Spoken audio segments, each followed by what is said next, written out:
19 विधायकों को अयोग्य ठहराने वाले स्पीकर के फैसले के खिलाफ पायलट गुट की याचिका पर राजस्थान हाईकोर्ट आज सुना सकती है फैसला। हाईकोर्ट के फैसले से पहले मुख्यमंत्री अशोक गहलोत ने राजस्थान के राज्यपाल कलराज मिश्र से मुलाकात की। खबर है कि सीएम अशोक गहलोत विधानसभा का सत्र बुलाकर फ्लोर टेस्ट करवा सकते हैं। राजस्थान के सियासी संकट के बीच कांग्रेस नेता अजय माकन ने विधानसभा में बहुमत का दावा किया।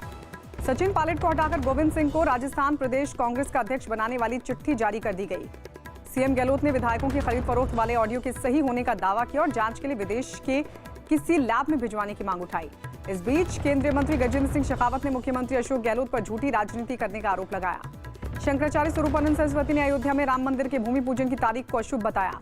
अयोध्या के कुछ संतों ने शंकराचार्य के बयान पर नाराजगी जताई और 5 अगस्त को अशुभ बताने को चुनौती दी। खबर है कि अयोध्या में राम मंदिर निर्माण के लिए 5 अगस्त को होने वाले भूमि पूजन रोकने के लिए इलाहाबाद हाईकोर्ट में याचिका दी गई। अयोध्या के विवादित ढांचा मामले में बीजेपी नेता लालकृष्ण आडवाणी लखनऊ की सीबीआई कोर्ट में वीडियो कॉन्फ्रेंसिंग के जरिए आज बयान दर्ज कराएंगे। सरकार ने सेना में महिला अधिकारियों को भी स्थायी कमीशन देने की मंजूरी दे दी। मध्य प्रदेश के पूर्व मुख्यमंत्री कमलनाथ ने पीएम मोदी को चिट्ठी लिखकर बीजेपी पर विपक्षी सरकारों को गिराने का आरोप लगाया। WHO ने अगले साल की शुरुआत तक कोरोना की वैक्सीन नहीं आ पाने का अनुमान जताया। अंतर्राष्ट्रीय संस्था फूड एंड एग्रीकल्चर ऑर्गेनाइजेशन ने एडवाइजरी जारी कर टिड्डी दल के बड़े हमले की आशंका जताई। आम आदमी पार्टी ने बिहार विधानसभा चुनाव लड़ने का ऐलान किया। गुजरात में स्कूलों की तरफ से ऑनलाइन क्लास बंद करने के फैसले के बाद राज्य सरकार ने खुद ऑनलाइन पढ़ाई का जिम्मा उठाया। चुनाव आयोग देश की 57 सीटों पर होने वाले उपचुनाव पर आज आखिरी फैसला लेगा। यूपी और बिहार समेत 7 राज्यों की 8 सीटों पर होने वाले उपचुनाव को 7 सितंबर तक टाल दिया गया। हरियाणा सरकार पंचायत चुनावों में महिलाओं को 50% आरक्षण देगी। एयर इंडिया ने कुछ कर्मचारियों को बिना वेतन छुट्टी पर भेजने के प्रस्ताव को मंजूरी दे दी, जिसके बाद अब कर्मचारी 6 महीने से 5 साल तक छुट्टी पर भेजे जाएंगे। कोरोना महामारी की वजह से हुए नुकसान की भरपाई के लिए एयर इंडिया कर्मचारियों की छटनी नहीं होगी। झारखंड में कोरोना से जुड़े नियम तोड़ने पर 2 साल की जेल या 1 लाख का जुर्माना लगेगा। जम्मू कश्मीर के पुंछ में पाकिस्तान की तरफ से भारतीय चौकियों पर फायरिंग की गई, जिसके जवाब में भारत ने पाकिस्तान की 2 पोस्ट तबाह कर दी। जम्मू कश्मीर के नौशेरा में सेना ने घुसपैठ कर रहे आतंकी मार गिराए। दिल्ली के सीएम अरविंद केजरीवाल चांदनी चौक में विकास के कामों का जायजा लेने पहुंचे, जहां लोगों ने जरूरी दूरी के नियमों की अनदेखी की। दिल्ली में मरकज से जुड़े इस मामले से जुड़े करीब 400 विदेशियों को उनके पासपोर्ट लौटा दिए गए, जिसके बाद अब वो अपने देश जा पाएंगे। केंद्रीय खाद्य मंत्री रामविलास पासवान ने राज्यों को अंत्योदय अन्न योजना में दिव्यांगों को शामिल करने का निर्देश दिया। जेएनयू ने कोरोना की वजह से छात्रों को एमफिल और पीएचडी से जुड़ी रिसर्च ऑनलाइन जमा कराने की मंजूरी दे दी। दिल्ली एयरपोर्ट से 12 लाख से ज्यादा की विदेशी सिगरेट जब्त की गई। महाराष्ट्र के सीएम उद्धव ठाकरे कोरोना की वजह से 27 जुलाई को अपना 60वां जन्मदिन नहीं मनाएंगे। गृहमंत्री अमित शाह ने अपने आवास पर पौधा लगाते हुए एक अभियान शुरू किया।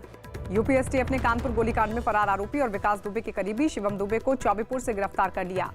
कानपुर मुठभेड़ मामले में बिल्लौर से बीजेपी विधायक भगवती प्रसाद ने डीजीपी ऑफिस पर सवाल उठाया और दावा किया कि उनकी शिकायत पर कार्रवाई होती तो 8 पुलिस वालों की हत्या नहीं होती। उत्तर प्रदेश सरकार ने कंटेनमेंट जोन के बाहर मौजूद शराब की सभी दुकानों को खोलने की मंजूरी दे दी। यूपी बोर्ड ने 9वीं और 11वीं के लिए इंग्लिश की किताबों में बदलाव करते हुए विदेशी लेखकों की जगह भारतीय लेखकों को जगह देने का फैसला लिया। पटना में जेडीयू एमएलसी मनोरमा देवी के पति बिंदी यादव की कोरोना की वजह से मौत हो गई। बिहार के गोपालगंज में गंडक नदी पर बना रिंग बांध टूटने से दर्जनों गांव में बाढ़ का पानी घुस आया। मध्य प्रदेश में कांग्रेस विधायक नारायण पटेल विधानसभा की सदस्यता से इस्तीफा देकर बीजेपी में शामिल हुए। एम्स पटना में कॉन्ट्रैक्ट पर काम कर रहे नर्सिंग स्टाफ ने वेतन बढ़ाने समेत दूसरी सुविधाओं की मांग करते हुए हड़ताल की। दिल्ली के सीएम अरविंद केजरीवाल ने बताया कि उन्हें राम मंदिर भूमि पूजन के लिए अब तक न्योता नहीं मिला। मध्य प्रदेश सरकार में मंत्री अरविंद सिंह भदौरिया कोरोना पॉजिटिव मिलने के बाद अस्पताल में भर्ती हो गए। जयपुर की अदालत ने कोऑपरेटिव सोसाइटी घोटाला मामले में केंद्रीय मंत्री गजेंद्र सिंह शेखावत के खिलाफ जांच के आदेश दिए। भोपाल में कोरोना के बढ़ते मामलों को देखते हुए 24 जुलाई से 4 अगस्त तक लॉकडाउन लागू कर दिया गया।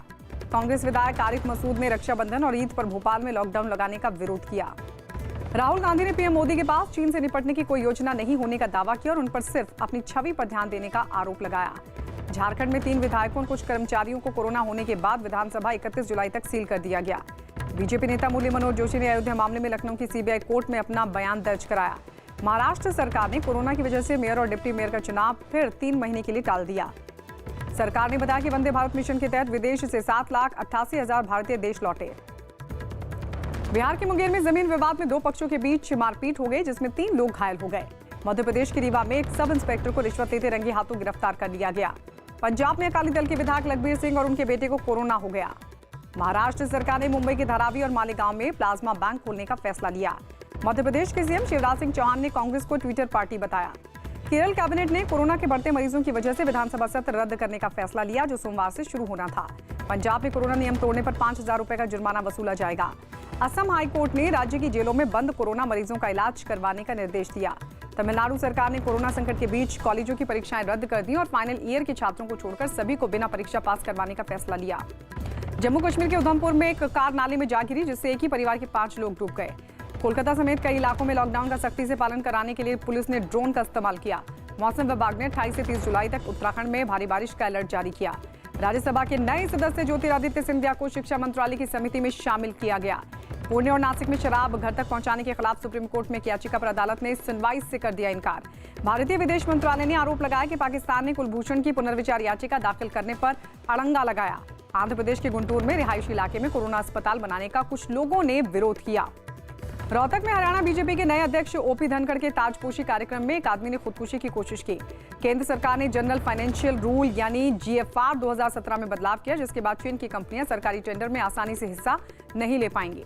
पाकिस्तान के बलूचिस्तान प्रांत में इमरान सरकार ने 200 साल पुराने गुरुद्वारे को 73 साल बाद सिख समुदाय को सौंप दिया। पाकिस्तान के पेशावर में भीड़ भरे बाजार में हुए एक बम ब्लास्ट में 20 लोग बुरी तरह से जख्मी हो गए। ब्रिटेन में दुकानों पर मास्क नहीं पहनने पर 9,000 रुपए का जुर्माना लगेगा। चीन ने मंगल ग्रह के लिए अपना पहला रॉकेट लॉन्च किया। भारत और ब्रिटेन के बीच आर्थिक मुद्दों पर आज बैठक होगी, जिसमें वाणिज्य मंत्री पीयूष गोयल भी लेंगे हिस्सा। ह्यूस्टन के जिस चीनी वाणिज्य दूतावास को अमेरिका ने बंद करने का आदेश दिया है, वहां आग लग गई, जिसमें कई दस्तावेज जल गए। अफगानिस्तान के हेरात में तालिबान के एक ठिकाने पर हुए हवाई हमले में 8 तालिबानी आतंकियों समेत 45 लोग की मौत हो गई। 10 ग्राम सोने की कीमत रिकॉर्ड 50,600 रुपए के पार पहुंच गई। 1 किलो चांदी की कीमत 60,000 को पार कर गई। आरटीआई में दावा किया गया कि पिछले साल 18 सरकारी बैंकों में 1.5 लाख करोड़ की धोखाधड़ी हुई। रिलायंस इंडस्ट्रीज के शेयरों में फिर तेजी दर्ज की गई, जिससे 13 लाख करोड़ मार्केट कैपिटलाइजेशन वाली देश की पहली कंपनी बन गई। बाजार पूंजीकरण के लिहाज से देश की सबसे बड़ी कंपनी रिलायंस इंडस्ट्रीज दुनिया की टॉप 50 कंपनियों में शामिल हो गई। पाकिस्तान के तेज गेंदबाज शोएब अख्तर ने बीसीसीआई पर आईपीएल आयोजित करने के लिए T20 वर्ल्ड कप रद्द कराने का आरोप लगा दिया। इंग्लैंड और वेस्टइंडीज के बीच तीसरा और आखिरी टेस्ट मैनचेस्टर में खेला जाएगा।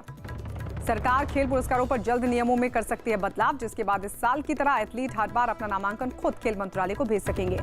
मोहम्मद अजहरुद्दीन ने आईपीएल टीमों में विदेशी कोचों की बजाय भारतीय कोचों को ज्यादा मौका देने की अपील की।